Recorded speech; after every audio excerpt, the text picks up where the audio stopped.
2020년 11월 모든 비극의 시작은 스쳐 지나갈 수도 있었던 온라인상의 평범한 만남이었습니다.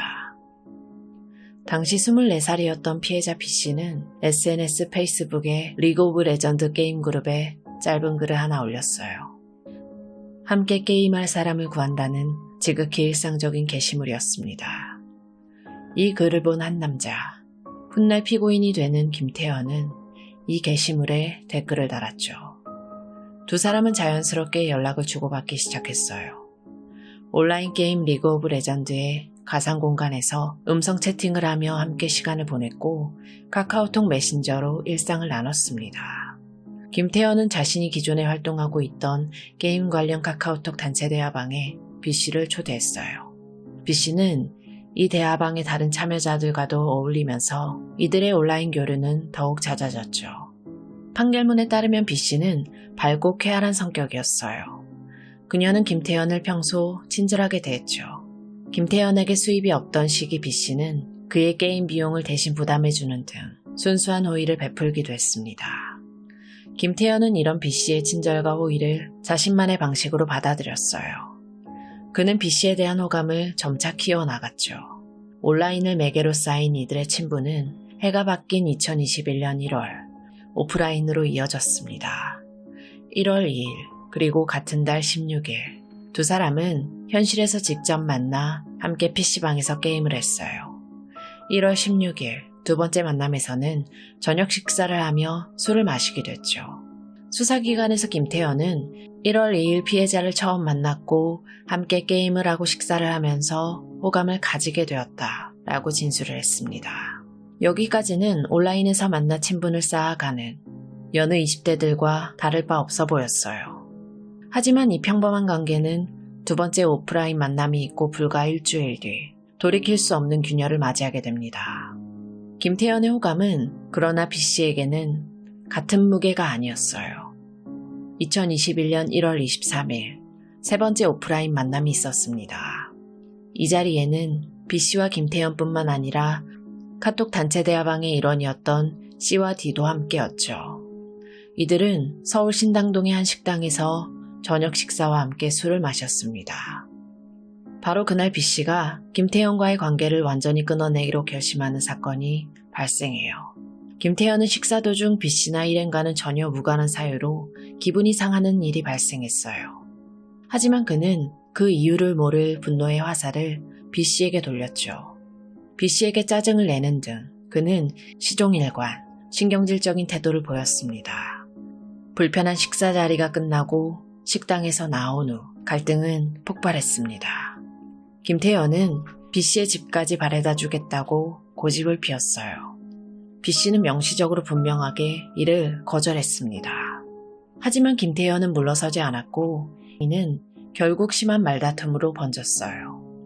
B씨는 김태현의 이해할 수 없는 태도와 집요함에 큰 불쾌감을 느꼈죠. 그녀는 결심했습니다. 이 사람과는 더 이상 어떤 교류도 하지 않겠다. 집으로 돌아간 B씨는 김태현과 평소 연락을 주고받던 카톡 메신저에서 그를 차단했어요.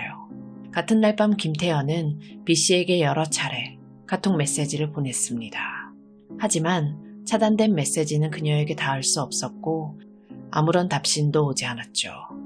침묵에 초조해진 김태현은 다른 방법을 찾았습니다. 그는 평소 게임을 할 때 사용하던 채팅 프로그램인 디스코드를 확인했어요. B씨는 그곳에 접속해 있었습니다. 김태현은 디스코드를 통해 B씨에게 재차 연락을 시도했어요. 하지만 B씨는 그와의 대화를 명백히 회피했죠. 자신의 연락을 피하는 B씨의 태도에 김태현은 분노했습니다. 그는 B씨에게 화를 내며 자신과 함께 속해 있던 그 카톡 단체 대화방에서 나갈 것을 요구했어요. B씨는 김태현의 요구대로 그 무렵 단체 대화방에서 퇴장했습니다. 이로써 B씨는 김태현과의 모든 공식적인 연결고리를 끊어냈죠. 하지만 이 단절은 끝이 아니라 끔찍한 서막의 시작이었습니다. B씨의 차단은 김태현의 집착에 불을 붙였어요. 관계가 단절된 바로 다음 날인 2021년 1월 24일 그는 행동을 개시합니다. 이것은 관계를 회복하기 위한 시도가 아니었어요. 명백한 스토킹의 시작이었습니다. 김태현은 B씨와의 관계를 회복할 심산으로 과거 두 사람이 카톡 메시지를 주고받던 중 B씨가 보냈던 이미지를 떠올렸죠. 그것은 택배 배송 안내 문자 메시지 스크린샷. 거기에는 B씨의 집 주소가 적혀 있었습니다. 그는 B씨의 집 주소를 확인한 뒤 1월 24일 오후 2시경 서울 노원구에 있는 B씨의 집으로 직접 찾아갔어요. 하지만 B씨는 집에 없었습니다. 그날 B씨는 전날 함께 만났던 지인 C와 D를 만나러 외출을 한 상태였어요. 김태현은 B씨를 만나지 못하자 공중전화를 이용해 B씨의 휴대전화로 여러 차례 전화를 걸었죠. B씨는 그 전화를 받지 않았습니다. 이후 김태현이 자신의 집에 찾아왔다는 사실을 뒤늦게 전해들은 B씨는 그에게 카톡 메시지를 보냈어요. 다시는 집에 찾아오거나 연락을 하지 말라는 명확한 경고였습니다. 하지만 김태현은 B씨의 집 주변을 떠나지 않았어요. 그는 거기서 B씨를 기다렸죠. 같은 날 밤 9시 30분경 귀가 중이던 B씨가 집 앞 노상에서 김태현과 마주쳤습니다. 김태현은 B씨에게 다가가 왜 자신과의 관계를 끊으려고 하는지 그 이유를 추궁하면서 다시 교류할 것을 요구했어요. 하지만 B씨는 단호했습니다. 그녀는 불쾌감을 표시하면서 김태현의 요구를 완강히 거부했죠.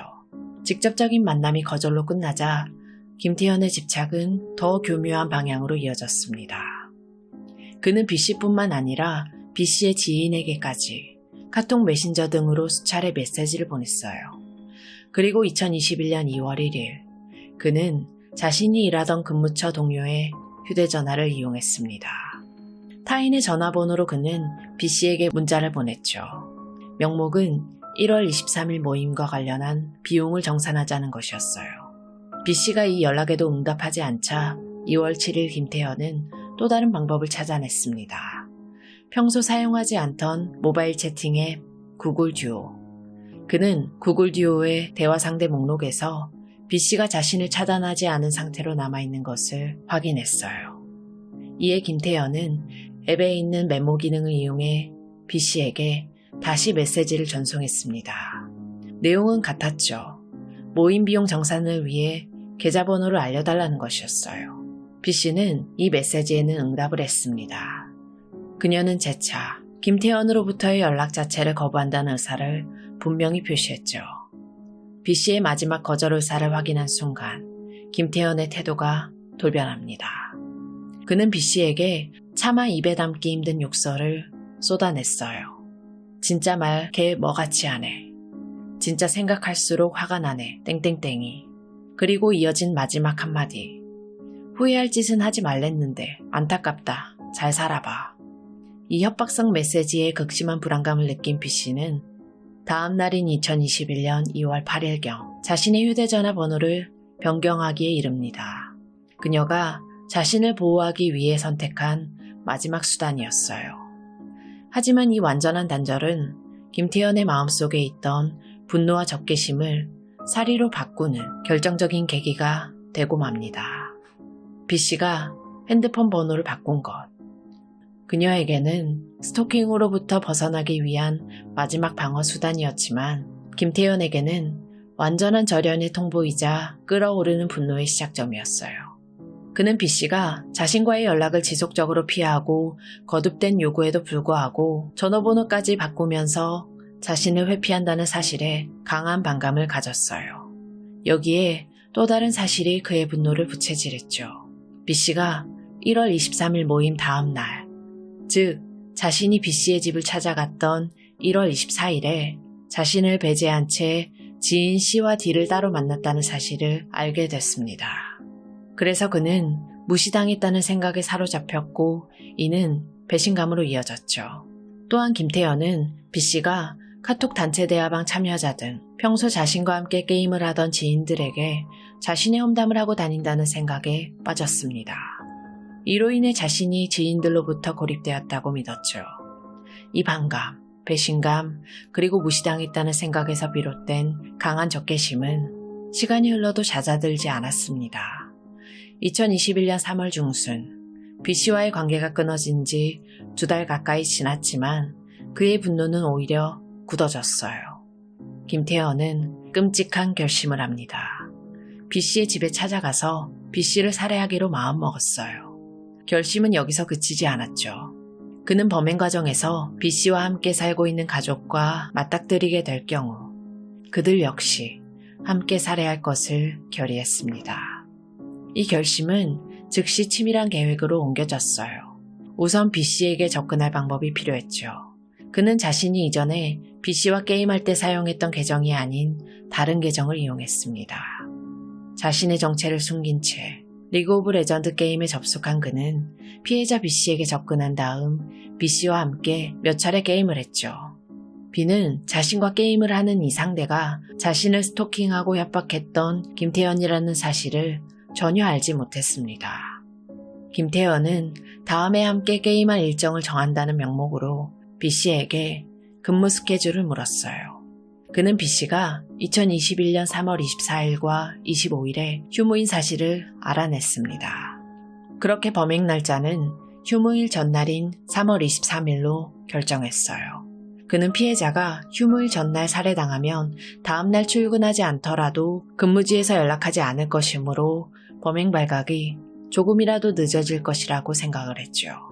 그리고 이어 그는 범행을 위한 도구들을 준비하기 시작했습니다. 3월 20일, 범행 사흘 전, 서울 강남구에 있는 한 매장에서 살해 범행에 사용할 정테이프 2개, 코팅 장갑 1켤레, 물티슈 1개를 훔쳤습니다. 그 무렵 김태현은 자신의 휴대전화로 쉽게 죽이는 방법, 이비인 후과 등을 검색했어요. 그는 경동맥을 찔러야 사람을 쉽게 죽일 수 있다는 사실과 그 정확한 위치까지 파악해두었습니다. 그리고 2021년 3월 23일 범행 당일, 김태현은 B씨의 집에 침입할 때 배송 물품으로 위장할 종이 상자, 범행 후 갈아입을 바지 등을 챙겨 집을 나섰습니다. 그는 지하철과 택시를 이용해 오후 5시경 B씨의 집 부근에 도착했죠. 모든 준비가 끝났지만 아직 가장 중요한 도구가 빠져 있었습니다. 오후 5시 25분, B씨의 집 인근 상가 지하에 있는 모 마트에서 김태현은 살해 범행의 도구로 사용할 칼 한 자루를 바지 뒷주머니에 넣어 몰래 가지고 나왔습니다. 이제 그의 손에는 B씨의 집 주소와 근무 스케줄, 그리고 살해 도구인 칼이 모두 들려 있었습니다. 그는 B씨의 집 현관문으로 향했어요. 2021년 3월 23일 5시 35분. 김태현은 훔친 칼을 숨긴 채 서울 노원구에 있는 B씨의 집 현관문 앞에 섰습니다. 그는 준비한 종이 상자를 들고 자신이 물품 배송을 온 것처럼 가장하여 현관문을 두드렸어요. 그리고는 현관문 옆에 몸을 숨겼죠. 잠시 후 현관문이 열렸습니다. 문을 연 사람은 B씨가 아니었어요. 그녀의 여동생 22살 L씨였습니다. L씨가 배송된 물건이 있는지 확인하기 위해 문을 연 바로 그 순간 숨어있던 김태현이 덮쳤어요. 그는 오른손에 든 과도를 L씨에게 겨누며 위협했어요. 그리고 왼손으로 L씨의 입을 가로막았습니다. 동생은 저항할 틈도 없이 순식간에 집 안으로 끌려 들어갔죠. 김태현은 동생을 작은 방으로 끌고 가 침대에 앉혔습니다. 그리고 미리 훔쳐서 준비해온 청테이프를 꺼내 동생의 입을 막고 손을 묶었어요. 판결문에 따르면 L씨의 이웃은 이날 6시 30분경, 즉 김태현이 침입하고 약 1시간이 지난 시점에 L씨의 집에서 나 어떡해 살려줘 라는 짧고 높은 음의 목소리를 들었다고 진술했습니다. 김태현이 청테이프로 동생의 눈까지 가리려고 하자 동생은 침대에서 발로 그를 차는 등 필사적으로 저항했어요. 그러자 김태현은 동생의 몸 위로 올라타 손에 쥐고 있던 칼로 동생의 오른쪽 목 부위를 2차례 찔렀습니다. 공격은 치명적이었어요. 경동맥이 절단됐고 칼날은 왼쪽 폐 상단에 자창을 입혔습니다. 동생은 그 자리에서 과다출혈로 사망했어요. 첫 번째 희생이었습니다. 첫 번째 살인을 저지른 후 김태현은 그 집을 떠나지 않았습니다. 그는 B씨가 귀가하기를 기다렸죠. 시간은 흘러갔어요. 6시에서 10시까지 약 4시간 30분 동안 김태현은 자신이 방금 한 사람의 생명을 앗아간 그 아파트, 동생의 시신이 있는 그 공간에서 다음 희생자가 돌아오기만을 숨죽여 기다리고 있었습니다. 밤 10시 9분, 현관문에서 소리가 들렸어요. B씨의 모친인 59세의 M씨가 귀가한 겁니다. 김태현은 동생이 있던 작은 방의 문을 닫고 문 뒤쪽에 숨었습니다. 어머니는 집으로 들어와 방문을 열고 작은 방 안으로 들어왔어요. 그리고 딸이 끔찍한 모습으로 쓰러져 있는 것을 발견했을 겁니다. 그 순간 숨어있던 김태현이 어머니를 양손으로 강하게 밀쳐 넘어뜨렸습니다. 그는 어머니 역시 목 부위를 찔러 살해했어요. 어머니도 그 자리에서 과다출혈로 사망했습니다. 두 번째 희생이었어요. 그리고 김태현은 또다시 기다렸습니다. 그가 원래 목표했던 B씨는 아직 돌아오지 않았죠. 그리고 약 1시간 20분이 더 흐른 밤 11시 30분. 모든 비극을 알지 못한 채 B씨가 현관문을 열고 집으로 들어왔어요. 이때 김태현은 현관 쪽으로 나갔습니다.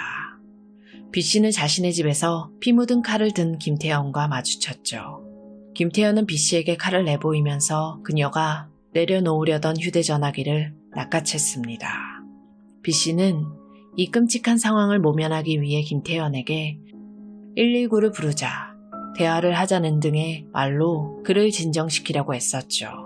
B씨의 필사적인 노력은 통하는 듯 했습니다. 그녀는 김태현으로 하여금 칼을 내려놓고 거실 안쪽으로 향하게 유도했어요. 그리고 B씨는 그 틈을 놓치지 않고 김태현을 뒤에서 밀어 넘어뜨리고 그가 놓아둔 칼을 집어들었습니다. 이때까지만 해도 상황이 역전된 듯이 보였죠. 하지만 김태현은 B씨와 칼을 든 채 대치하게 되자 낚아챘던 B씨의 휴대전화를 돌려줄 것 같은 태도를 보였습니다. 그 역시 B씨로 하여금 칼을 내려놓도록 회유했어요. 이에 B씨가 대화를 위해 혹은 휴대전화를 받기 위해 칼을 탁자 위로 내려놓은 바로 그 순간 김태현은 즉시 그 칼을 다시 집어들었습니다. 이때 B씨는 속았다는 것을 깨닫고 김태현에게 달려들어 칼을 빼앗으려고 했어요. 이에 두 사람의 몸싸움이 벌어졌고 김태현은 B씨를 바닥에 넘어뜨리는 과정에서 B씨의 정강이 부위를 이래 찔렀습니다. 바닥에 쓰러진 B씨가 계속해서 저항하자 김태현은 재차 과도로 B씨의 목 부위를 2차례 찌르게 됐죠. 결국 B씨는 자신의 집에서 이미 숨진 동생과 어머니 곁에서 과다출혈로 사망했어요. B씨의 사망이 마지막 희생이었습니다. 3월 24일 오전 12시 세 번째 살인을 저지른 직후에요. 김태현은 자신이 살해한 B씨의 휴대전화를 집어들었습니다. 그는 B씨가 사망하기 전 그를 진정시키는 과정에서 알려줬던 휴대전화의 잠금 해제 패턴을 그대로 입력했어요. 그렇게 핸드폰은 잠금 해제가 됐죠. 김태현은 B씨의 휴대전화기 내에 설치되어 있던 카톡, 인스타그램, 페이스북 앱을 차례로 실행했습니다. 그렇게 B씨의 계정으로 접속한 그는 B씨가 참여하고 있던 대화방에서 나갔고 대화 내용을 삭제했어요. 그리고 대화 상대방 목록에 있던 지인 C와 D를 차단하거나 팔로우 관계를 끊었죠. 자신의 흔적을 지우고 B씨의 사회적 관계를 끊어내려는 증거인멸 시도였습니다. 이 모든 행동을 마친 후 김태현은 끔찍한 범죄 현장에서 자해를 시도했어요. 그는 싱크대에 있던 칼로 자신의 왼쪽 팔목을 약 7번 그었고 그 자리에서 정신을 잃고 쓰러졌죠. 날이 밝았습니다. 3월 24일 아침, 김태현은 세구의 시신이 있는 그 집에서 깨어났어요. 그는 주방으로 가 그 집에 있던 맥주와 우유를 마셨죠. 그리고 다시 잠이 들었습니다. 잠에서 깨어난 그는 다시 칼로 자신의 배를 4차례 찔렀어요. 복막을 뚫는 깊은 상처였습니다. 그는 다시 정신을 잃었고 깨어나기를 반복했죠. 그렇게 하루가 꼬박 지났습니다. 3월 25일, 범행 후 만 이틀이 지난 밤이었어요. B씨와 연락이 닿지 않는 것을 이상하게 여긴 B씨의 지인이 경찰에 신고했습니다. 밤 9시 20분경 B씨의 지인이 신고를 받고 119 구급대와 경찰들이 현관문 앞에 도착했어요. 그들이 현관문을 열려고 시도하는 소리가 집 안으로 들렸죠. 그 소리를 들은 김태현은 재차 칼로 자신의 목 부분을 수차례 찔렀습니다. 잠시 후 문을 열고 들어온 119 구급대원들과 경찰들은 목에 칼이 꽂힌 채 의식불명 상태로 쓰러져 있는 김태현을 발견했어요. 그는 곧바로 병원으로 후송되어 치료를 받았어요. 끔찍한 범행을 저지른 후 세 모녀의 시신과 함께 보낸 이틀간의 침묵은 그렇게 끝이 났습니다. 3명의 목숨을 앗아간 끔찍한 범죄의 대가는 법정에서 결정되게 됐죠. 재판 과정에서 김태현은 B씨에 대한 살인 혐의는 인정했습니다. 하지만 그는 B씨의 여동생과 어머니에 대한 살해는 우발적이었다고 주장했어요. 하지만 검찰은 이러한 주장을 일축했습니다. 검찰은 김태현이 범행 도구를 사전에 준비하고 B씨의 근무 스케줄까지 파악한 점, 그리고 방해하면 가족도 살해한다 라고 결의한 점을 들어 명백한 계획범죄라고 반박했습니다. 검찰은 이 사건을 한 사람의 잘못된 집착이 부른 반사회적이고 포악한 범죄로 규정하며 법정 최고형인 사형을 구형했습니다. 2021년 10월 1심 법원의 판단이 내려졌습니다. 재판부는 김태현의 주장을 받아들이지 않았어요. 피고인이 밝힌 살해 동기는 납득하기 어렵고 특히 피해자 B씨에 대한 범행 실현을 하기 위해 아무런 관계가 없는 나머지 피해자들을 수단으로 삼아 살해했다고 지적했습니다. 이는 극단적인 인명경시 성향을 드러낸 것이라고 질타했죠. 하지만 1심 법원은 검찰의 사형 구형을 받아들이지 않았습니다. 재판부는 사형은 생명을 영원히 박탈하는 냉엄한 궁극의 형벌임을 강조했어요. 그러면서 피고인이 범행을 대체로 인정하고 있고 벌금형을 초과하는 범죄 전력이 없으며 범행 후 도주하지 않은 점 등을 고려할 때 사형에 처하는 것이 정당화될 수 있는 특별한 사정이 분명히 존재한다고 단정할 수 없다라고 밝혔습니다. 그렇게 1심 법원의 선고는 무기징역이었어요. 이와 함께 30년간의 전자발찌 부착을 명령했죠. 이에 피고인은 형이 너무 무겁다며, 검사는 형이 너무 가볍다며 쌍방이 항소했습니다. 2심 재판부의 판단도 1심과 같았습니다. 피고인과 검사의 항소는 모두 기각됐죠. 근데 2심 재판부는 판결문에 매우 이례적인 의견을 덧붙였습니다. 재판부는 사형 대신 무기징역을 유지하는 이유 중 하나로 사형제도의 실효성 문제를 직접 언급했어요. 약 23년이라는 오랜 기간 동안 사형 집행이 이루어지지 않고 있어 사형제도가 형벌로서의 실효성을 상실하였다는 현재의 형 집행 상황을 고려하지 않을 수 없다고 밝힌 겁니다. 즉, 사형을 선고해봤자 집행되지 않는 현실을 지적하면서 사실상 가장 중한 처벌로서 무기징역을 선택한다는 의미였어요. 그리고 2심 재판부는 이 무기징역이 어떤 의미여야 하는지 다음과 같은 의견으로 못 박았습니다. 피고인에 대하여는 사회로부터 영원히 격리시켜 그 자유를 박탈하고 평생토록 참회의 시간을 갖도록 함이 마땅할 것이므로 현행법상 20년 이상 복역시 가능한 가석방이 허용돼서는 아니 될 것이다. 이건 사법부가 피고인의 무기징역형이 가석방이 없는 절대적인 종신형으로 집행되어야 한다는 의견을 강력하게 표명한 거였죠.